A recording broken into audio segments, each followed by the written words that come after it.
നമഃശിവായ. അമ്മയുടെ സന്ദേശം.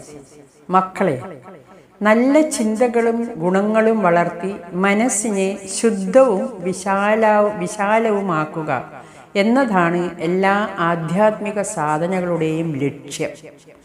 ഈശ്വരീയ ഗുണങ്ങൾ നമ്മളിൽ ഓരോരുത്തരിലുമുണ്ട്. എന്നാൽ ഇന്ന് അവ ബീജരൂപത്തിലാണ്. സാധനയിലൂടെ നമ്മൾ അവയെ വളർത്തിയെടുക്കണം. ഈശ്വര വിഗ്രഹത്തെയോ ചിത്രത്തെയോ ആരാധിക്കുന്ന ഒരു ഭക്തൻ അതിൽ സർവശക്തനായ ഈശ്വരനെ തന്നെയാണ് ദർശിക്കുന്നത്. സ്നേഹസ്വരൂപനും കരുണാമൂർത്തിയുമായ ഈശ്വരനെ ധ്യാനിക്കുന്ന ഭക്തന്റെ മനസ്സിലും ആ ഗുണങ്ങൾ ക്രമേണ വളരുന്നു. അങ്ങനെ എല്ലാറ്റിലും ഈശ്വരനെ കണ്ട് സ്നേഹിക്കാനും സേവിക്കാനും ആ ഭക്തന് കഴിയുന്നു. പ്രപഞ്ചത്തിലെ സർവ്വ ജീവരാശികളും ഒരേ ശൃംഖലയിലെ കണ്ണികളാണ്. എല്ലാവരും പരസ്പരം ബന്ധിക്കപ്പെട്ടിരിക്കുന്നു. ആരും ഒറ്റപ്പെട്ട ദ്വീപല്ല. നമ്മൾ അറിഞ്ഞോ അറിയാതെയോ ചെയ്യുന്ന ഓരോ കർമ്മവും മറ്റുള്ളവരെ സ്വാധീനിക്കുന്നുണ്ട്. ഈ ബോധത്തോടെ വേണം നമ്മൾ ഓരോ പ്രവൃത്തിയും ചെയ്യുവാൻ. ലോകം നന്നാകണമെങ്കിൽ ആദ്യം നമ്മൾ സ്വയം നന്നാകേണ്ടതുണ്ട്. മറ്റുള്ളവരിൽ മാറ്റം വന്നിട്ടും നമ്മൾ മാറാമെന്ന് കരുതുന്നത് പ്രായോഗികമല്ല. മറ്റുള്ളവർ മാറിയില്ലെങ്കിലും നമ്മൾ മാറിയാൽ അവരിലും വ്യത്യാസമുണ്ടാകും.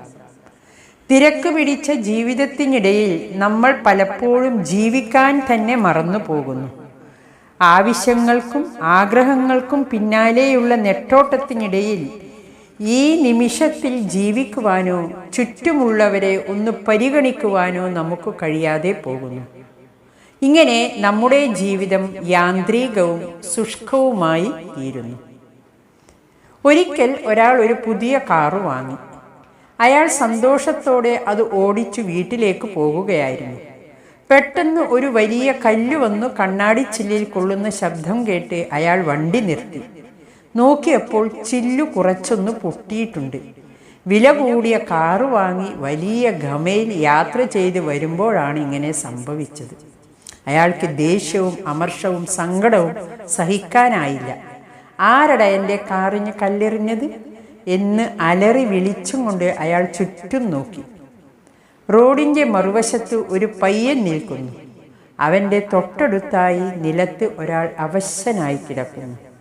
കാറിൻ്റെ ഉടമസ്ഥൻ തന്നെ തുറിച്ചു നോക്കുന്നത് കണ്ട കുട്ടി ഓടി അടുത്ത് ചെന്ന് പറഞ്ഞു, ക്ഷമിക്കണം സർ, അച്ഛൻ സൈക്കിളിൽ എന്നെ സ്കൂളിൽ കൊണ്ടുപോവുകയായിരുന്നു. ഇവിടെ എത്തിയപ്പോൾ ഹാർട്ട് അറ്റാക്ക് വന്ന് അച്ഛൻ കുഴഞ്ഞു വീണു. വേഗം ആശുപത്രിയിൽ എത്തിച്ചാൽ അച്ഛൻ രക്ഷപ്പെടും. ഇതിലേ പോയ എല്ലാ വണ്ടികൾക്കും ഞാൻ കൈ കാണിച്ചു. എല്ലാവരോടും യാചിച്ചു. വണ്ടി നിർത്താനോ അച്ഛനെ ആശുപത്രിയിൽ കൊണ്ടുപോകാനോ ആരും തയ്യാറായില്ല. വണ്ടിയില്ലാതെ അച്ഛനെ എങ്ങനെ ആശുപത്രിയിൽ എത്തിക്കും? വേറെ വഴിയില്ലാതെ ഞാൻ ഇങ്ങനെ ചെയ്തു പോയതാണ്. കല്ലെറിഞ്ഞാൽ അങ്ങ് വണ്ടി നിർത്തും. വിവരം അറിയുമ്പോൾ എന്നോട് ദയ തോന്നിയാലോ എന്ന് കരുതി. ഇത്രയും പറഞ്ഞപ്പോഴേക്കും അവൻ്റെ കണ്ണുകൾ നിറഞ്ഞൊഴുകി. അയാൾ പിന്നെയൊന്നും ചിന്തിച്ചില്ല. അവൻ്റെ അച്ഛനെ താങ്ങിയെടുത്ത് കാറിൽ കിടത്തി ആശുപത്രിയിൽ എത്തിച്ചു. സമയത്ത് എത്തിയതുകൊണ്ട് ആ രോഗിയുടെ ജീവൻ രക്ഷിക്കാനായി. പാവപ്പെട്ട ആ കുടുംബവും രക്ഷപ്പെട്ടു.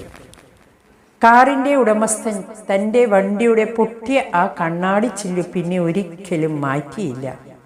ജീവിതത്തിൻ്റെ തിരക്കിനിടയിൽ മറ്റുള്ളവരെ വിസ്മരിക്കാതിരിക്കാൻ തന്നെ എന്നും ഓർമ്മിപ്പിക്കുന്ന ഒരു അടയാളമായി അതിരിക്കട്ടെ എന്ന് അയാൾ കരുതി.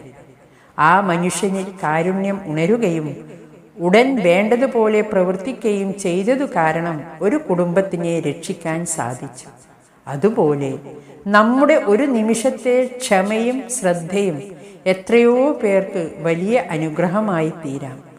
ഈ കാഴ്ചപ്പാടാണ് സമൂഹത്തെ നിലനിർത്തുന്നത്. ജീവിതത്തിൽ നമ്മളെപ്പറ്റിയും നമ്മുടെ ആവശ്യങ്ങളെക്കുറിച്ചും മാത്രമേ നാം ചിന്തിക്കാറുള്ളൂ, ശ്രദ്ധിക്കാറുള്ളൂ. ചുറ്റുമുള്ള ലോകത്തിനെക്കുറിച്ച് നമ്മൾ ചിന്തിക്കാറില്ല.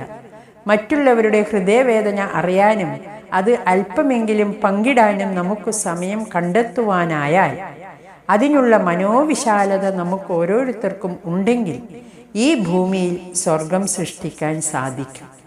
അതിന് മറ്റുള്ളവർക്ക് വേണ്ടി അല്പം ഒരിടം നമ്മുടെ ഉള്ളിൽ കരുതി വയ്ക്കണം. അത് പല രൂപത്തിലാകാം.